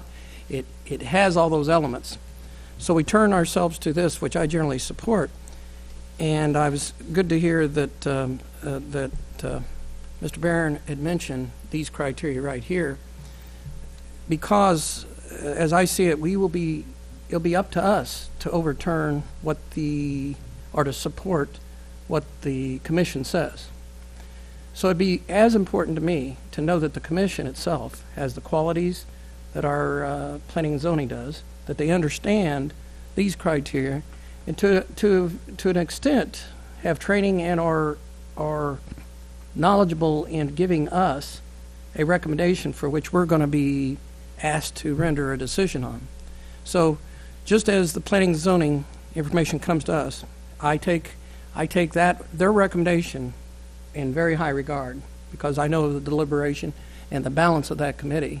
I would expect the same level of confidence if it came from the HPC. So in the hearing and in further testimony, I'll be keen to hear the kinds of criteria they use, whether or not it's actually suggested by the state or other commissions, and how it is that they deliberate that as it comes to us. Because when it comes to us, property is a very important thing. And so that was one big deal with an extension, with a constituent that approached me about this. The other issues that I think that are before us is kind of maybe our own personal, whether it's 50, 75, or 100, but I generally support this, and with a few maybe changes, I can vote for it. Thank you. Councilman Prather? Mr. Barron, do you have any comments on what Mr. Brunskitter had alluded to earlier about historical nature of items within the household that must be held on to? And so that, I might lean on my counterpart beside me, Jamie Abbott, who is the primary staff support for the Historic Preservation Commission. But my understanding is that it's an item of high concern for that body, is what is going to be happening to the fixtures, the things that are very easily saved in most cases. I think when speaking of stairway, you might get away from that a little bit, but I think a lot of the fixtures is an item of high concern, and I think that they generally want to be able to require those fixtures to be saved rather than be disposed of along with the demolition. And so that was an item that was incorporated within the text. It could be stricken, but it's one of the there's another section within the text that requires for interior photographs of the structure. That's a section that's been in place for a number of years. I believe it was incorporated into the city code in 2013, and the purpose of those interior photos is to judge some of the fixtures and condition of the structure. So with it being such a high item of concern, felt it appropriate to fit it into the bill. Councilman Hussey and then Schreiber. Can I follow up on that same question? Has that language been in this proposal throughout its entirety about saving historical fixtures? That wasn't like new language that we just added in the last couple months or anything, was it? It was. So this bill was presented to Public Works and Planning on June 22nd, and so that's, I believe, the first time that it was seen. So prior versions of the demolition ordinance, no, did not include that. I don't think they did, no. Well, but it's on the application form. All right. If I can add, yeah. If I may add to Eric's comments about currently the Historic Preservation does make the recommendation to all demolition applicants to, as what I call upcycling, or recycling fixtures, and suggesting to maybe nonprofit organizations, because a lot of these fixtures are rare to find, 6-panel doors, 3-panel doors, etc., that could benefit other properties in our community. So that's how I kind of view it, is that it's a recycling of the property materials.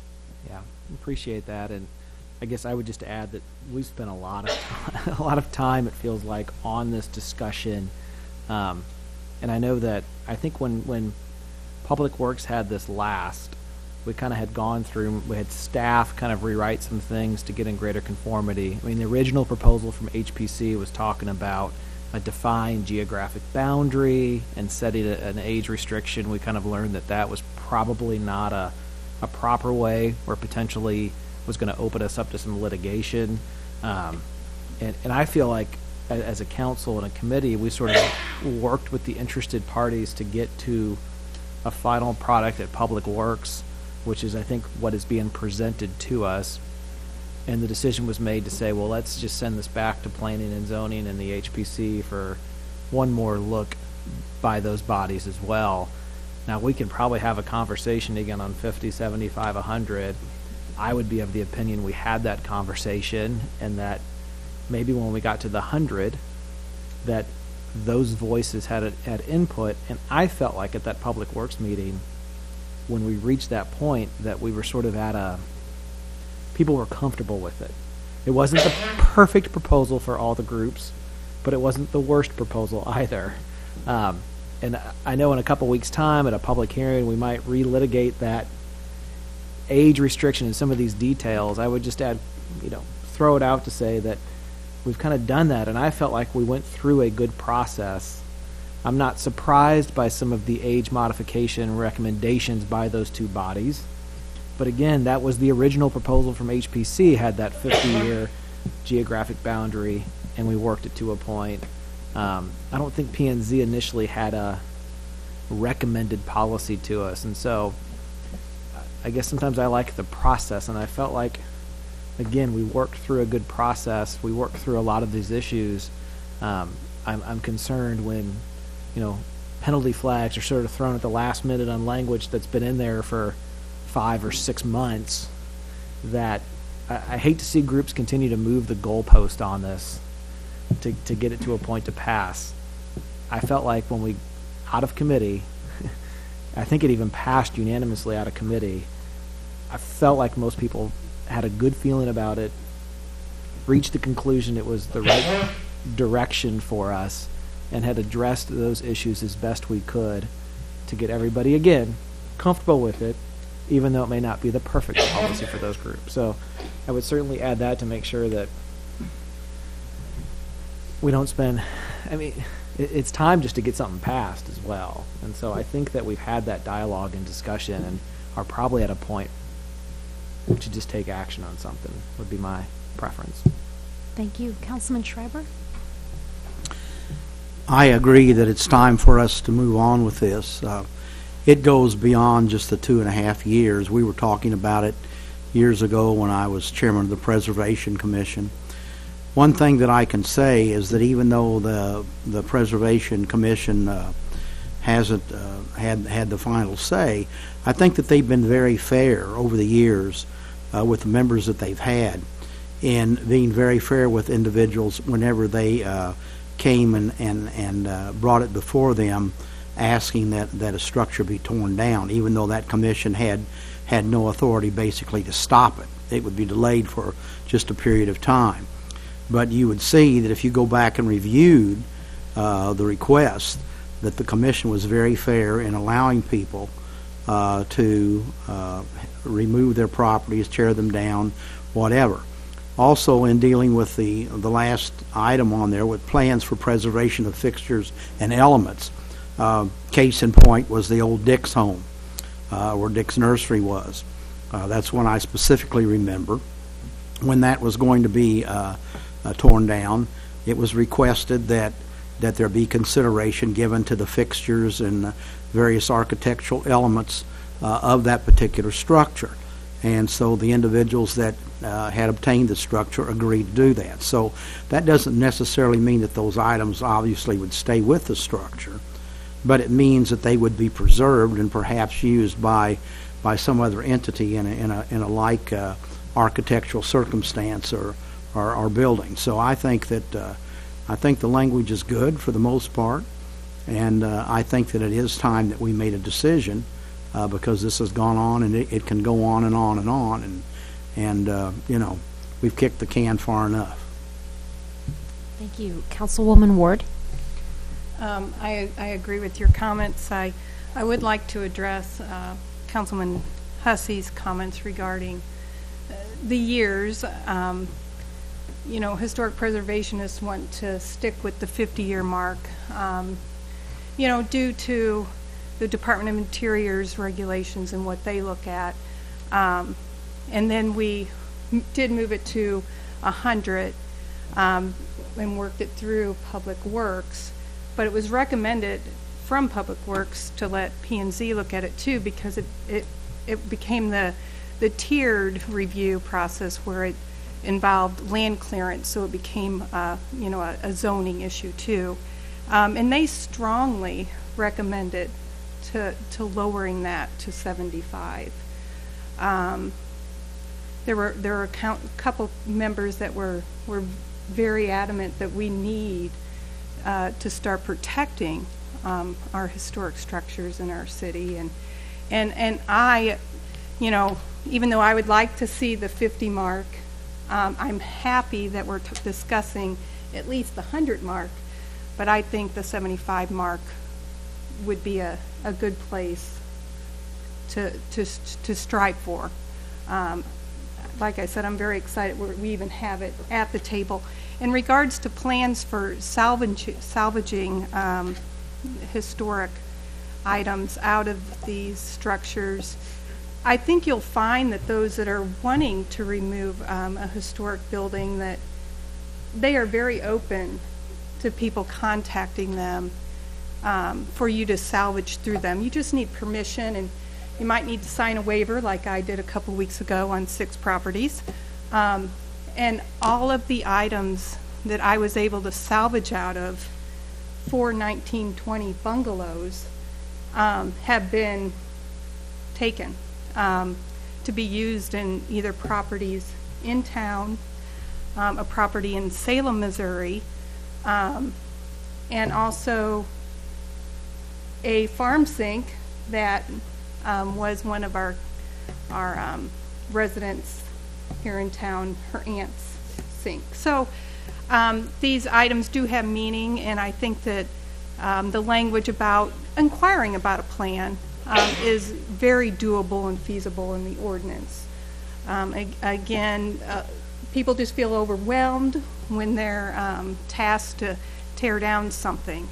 But if they have a little bit of help and a little bit of insight, I think, you know, an agreement could be met, and some of these historic, if it's not the building, some of the historic items can be saved for future properties. Thank you. Thank you. Any further comments or questions? All great points brought forward here by council tonight on this ordinance, and also want to thank city staff for working on this and bringing us this version, and also the Historic Preservation Commission. I know there's members, of course, who spoke, and others that are here in the audience this evening, and appreciate the commission members being here.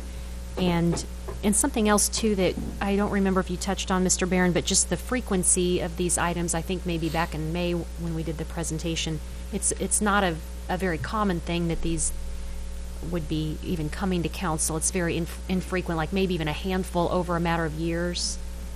And I don't remember what the number was, but it was very small in percentage-wise.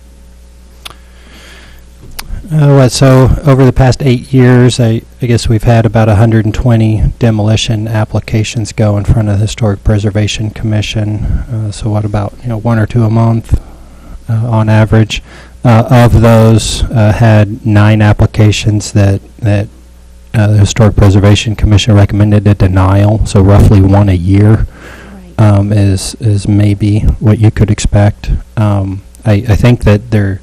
We have heard comments that there are others that maybe they were concerned about but didn't recommend denial because there was real no way to stop it. So, but so maybe 1 or 2 a year. Sure, that kind of puts it in perspective, and also puts in perspective the amount of demolition permits that HPC reviews. They spend a lot of effort and time, and that they do take it very seriously and approve most of them, and there's so very few that they deny, so it would be a very rare occurrence. So it's not a very frequent one, but kind of puts that in perspective too. So, all right. Seeing no other questions, we'll go on to bill number 2017-106. An ordinance of the City of Jefferson, Missouri, amending Chapter 17, Licenses, Taxation, and Miscellaneous Business Regulations, and Chapter 35, the zoning code pertaining to short-term rental of a residence or lodging room. Mr. Barron. Thank you, Madam Mayor. As the clerk mentioned, this bill would amend two different chapters of the city code, the zoning code and the business regulations, licenses, taxation, miscellaneous regulations pertaining to short-term rentals. And so short-term rentals is a growing trend across the nation. I think it's largely been spurred by the ease of advertising access with the internet. First, I'd kind of like to describe what a short-term rental is as we're using it in this context. It really pertains to the rental of a residence. So in most cases, it's a single-family home. In some cases, it could be something along the lines of a condominium or a loft apartment, or perhaps a part of a single-family home or one of those things, be it a single room within a residence.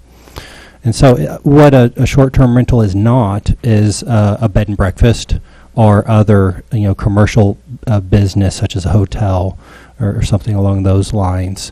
And so I know that websites such as Airbnb have been kind of closely linked in people's minds with the short-term rental topic, but many of the things advertised on Airbnb and other websites are bed and breakfast and other commercial uses that really that this topic does not pertain to. I just wanted to make sure the council understood that for the most part we're talking about single-family homes and other residences, loft apartments and condos and such.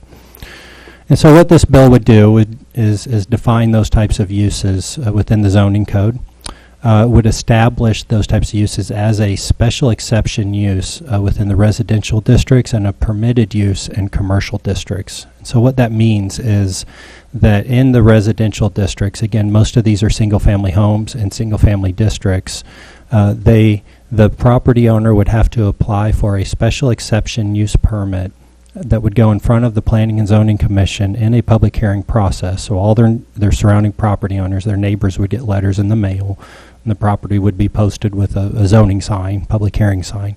They would appear in front of the Planning and Zoning Commission to basically represent their case, and their neighbors and such could obviously comment on it as well. And then from that body, it would proceed to the City Council for final review and approval if the council deems it approvable. And then the person could proceed to rent out their home on a nightly basis to the general public, transient guests. Within the commercial districts, they would be able to do that as a matter of right. So where residences happen to be located in commercial districts and loft apartments and such in the downtown area, be able to rent those out on a nightly basis to transient guests as a permitted use. And so this bill would establish those use allowances within the zoning code, and then also establish a set of specific use standards, so special rules that are applicable to short-term rentals. And so I have them listed here. The top one there is probably the most important in that those uses that require a special exception permit, so generally the ones in the single-family neighborhoods, that permit would be issued in the name of the owner. So the owner would basically have to apply, and if the owner ever sold the property, they'd have the new owner could only reestablish the use after reapplying and getting a new permit. So that allows a certain level of review as to the character of the owner. And then also a list of other items there that accessory structures could not be used. There'd be a limit on the number of guests, so to basically keep it on the same level as a single-family home. Limited signage, parties and receptions would not be permitted. A parking requirement, again, basically limited or similar to a single-family type of requirement. Making sure that it because these uses by their definition are contained in, are residential in nature, making sure that they maintain a residential appearance. And then also stating that the use would be subject to any applicable taxes and licensing requirements, and also any inspection requirements, particularly pertaining to building and fire code. The building and fire code requirements, I believe, can largely be met, or basically in their entirety be met by existing adopted codes. So the existing fire code and building code that are adopted would be used to make those administrative decisions on inspection requirements for this type of use. Regarding the taxing and licensing is where the amendments to Chapter 17 come in. And so the bill would amend Chapter 17, there's basically 3 bullet point items there, by amending the definitions for short-term or for hotels and motels so that they include short-term rentals. So as far as Chapter 17 is concerned, they would all be one category, hotels, motels, and short-term rentals. And then also amending the section regarding lodging tax so that the threshold on where a business is taxed for the number of lodging rooms is reduced from 3 rooms down to a single room. So a person renting their home out as a short-term rental would be subject to lodging tax. And also requiring business licenses for these short-term rental businesses. So a person who only owns one home and is renting out that home on a short-term basis would have to pay lodging tax and also have a business license. With that, I'd be happy to answer any questions. Any questions I cannot answer, I'd be happy to defer to Margie with the finance department or Sunny with my own department. Thank you, Mr. Barron. And that threshold for the lodging tax, that's 30 days or less, is that correct? Is it, if it's beyond 30, then it's not considered, when you say short term, you're talking 30 days, is that the definition? I'd defer to the finance. As far as the zoning code is concerned, again, the definitions are separated by different chapters of the code, but as far as the zoning code is concerned, the threshold would be 30 days, so that when a person's staying at a place less than 30 days, it's defined as a short-term residence. If it's more than 30 days, it's a long-term residence. How that applies to lodging tax, I'd defer to finance. Okay. Well, you answered my question. Thank you. Any questions of council? Councilman Fitzwater? Section in regard to receptions, parties, weddings, I don't have a problem with that, but do we define what a party is so that we don't get into conflicts with neighbors?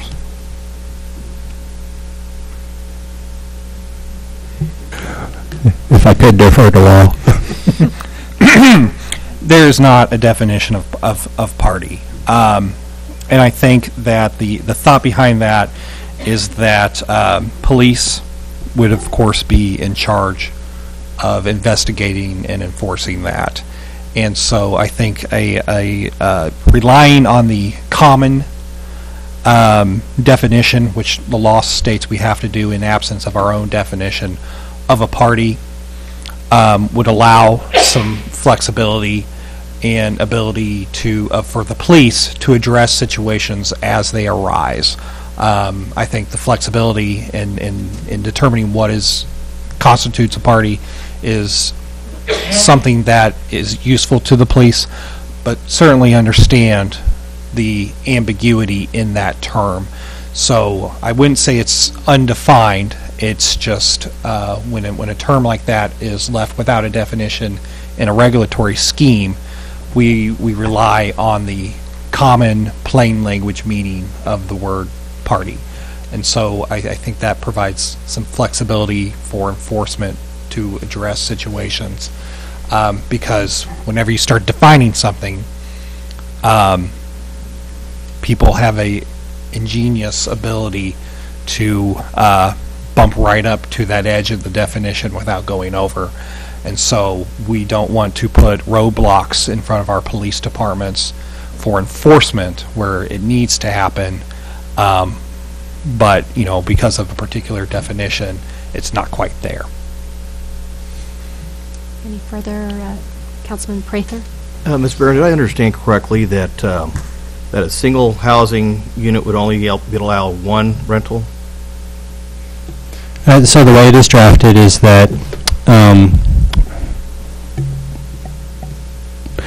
So up on the screen, under defined short-term rentals, I have 2 bullet points: rental of an entire residence, and then also rental of a room within a residence. And so the rental of a room within a residence would be limited to a single room. So you could not rent out 2 different rooms in the same residence. That's what's contained within the bill. Obviously, if it's the rental of the entire residence, then it's the whole thing. And so, All right, thank you. Further questions? And thank you again, Mr. Barron, to staff for working. I know you've worked with some constituents on this ordinance as well, and it seems like a good draft that also protects neighborhoods while also allowing this the short-term rentals in the community. So, thank you, Mayor. And I forgot to mention that it was recommended by the Planning and Zoning Commission for approval at their I believe it's their October meeting, and is scheduled for a public hearing at the January 2nd City Council meeting. great, thank you. Item 12, bills pending. We've already taken up 93. We have 2017-94. An ordinance of the City of Jefferson, Missouri, amending Chapter 19-401 of the Code of the City of Jefferson by the removal of parking prohibited on the east side of South Ridge Drive between Bubba Lane and Sun Meadow Lane. Mr. Marash? Thank you. And there's a little glitch in the bill summary. It's actually it's removal of the parking restriction that is currently there off South Ridge, and it's adjacent to the Central Technology offices. They recently redid their parking lot and were allowed to park on the street during that time, and once that was completed, we reviewed the ordinances a couple different times and found that there was a restriction there, and so they requested that restriction be removed. Thank you. Any questions? Roll call, please. Henry. Aye. Hussey. Aye. Kimna. Aye. Mahalovich. Aye. Prather. Aye. Schreiber. Aye. Ward. Aye. Wiseman. Aye. Fitzwater. Aye. Graham. Aye. Bill passes. Item 13, nothing on the informal calendar. Number 14, resolutions RS 2017-20. A resolution of the City of Jefferson, Missouri adopting policies and procedures for the 2017 Community Development Block Grant Program. Mr. Sanders? Thank you, Madam Mayor. This is basically, if you think of it as a guidebook to our community development block grant programs. It is designed so the citizens can take a look at what programs we have, what are the qualifications, what are the benefits of them, and even go as far as how someone can complain about part of the process. It is part of our community development block grant program and is a required document that we update frequently. I'd be glad to answer any questions. Thank you. Any questions? Councilman Henry? Actually, Madam Mayor, I'd like to make a motion for an amendment to this resolution. It initially had the year 2017 on it, and I would just like to replace that with the year 2018. Okay. So first, should we entertain a motion to take up 2017-20? As you want to take up the amendment first. The amendment? Okay. So we have a motion and second for the amendment. Any discussion on the amendment? Sounds like pretty simple. So all in favor? Aye. Any opposed? Okay, so we will take up resolution 2017-20 as amended. Is there a motion for that? So moved. Second. Any further discussion on the resolution? Seeing none, roll call, please. Hussey. Aye. Kimna. Aye. Mahalovich. Aye. Prather. Aye. Schreiber. Aye. Ward. Aye. Wiseman. Aye. Fitzwater. Aye. Graham. Aye. Henry. Aye. Resolution passes. Item 15, presentations from the gallery on other topics for 3 minutes. And we do have Marianne Reuter signed up. And thank you for your patience this evening. And welcome.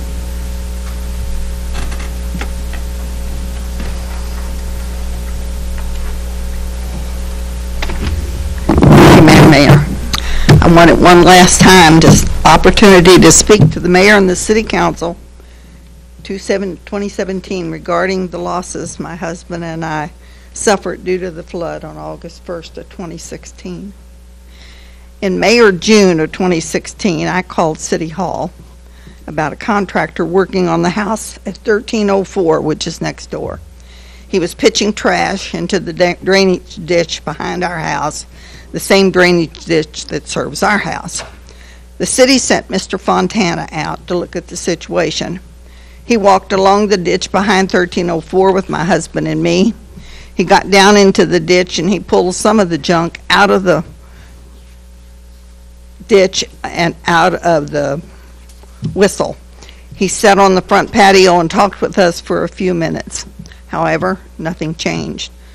The contractor continued his sloppy work. I really think without a permit. I never did see one that was posted. No one came from the city to clean out the drainage ditch, and then came August 1st, 2016. The rains poured. The drainage ditch in the back and the drain in the front that the city had blocked off to keep debris from washing down since they were working on Huff Park Road. Then 5 feet of rushing dirty water roared into our basement to the tune of at least $25,000. My husband and I had to take out a mortgage on our paid-for home in order to get it cleaned and sanitized and livable again. Some of the destroyed items replaced, such as our almost new washer and dryer. Within 2 weeks, my husband was in the hospital with pneumonia. Thank God for our children, or I don't believe either one of us would have survived it. Then to top that off, after attending several council meetings and pleading our case, our lawyer received a letter from Mr. Wolford with the final paragraph reading, and I quote, "Based on our investigation at 1302 Isom Drive," and let me inflict here that the only time to my knowledge anyone was at Isom Drive was a couple of days after the flood, when they brought in big equipment and cleaned out that drainage ditch and pipe. The mayor was there the day of the flood. And continue the paragraph. "The city did not cause, nor was the city aware of any dangerous condition that would have caused your client's loss. We deny any and all liability. I will forward your client's information to our insurer, but I'm certain they will reach the same conclusion." My question to the mayor and to the city council: did Mr. Wolford listen to one word I have told all of you? Did he check any records before sending that letter, as any good lawyer would do? And I've worked for 2 wonderful lawyers in my lifetime. If so, he would have known we had city people out looking at that problem earlier.